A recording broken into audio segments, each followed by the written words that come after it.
Okay, wipe off the Z-rod from the packaging and then put it into this hole. I'm putting a book underneath it, so all the weight's on that.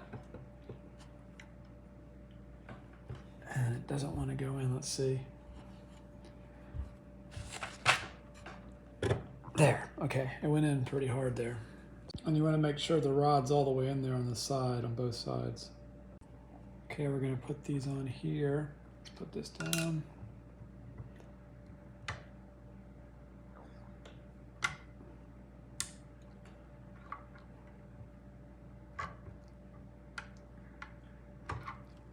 Okay, they seem to go in pretty easily then. Make sure the rods go in the middle there. And then we're going to hang it with this little thing here.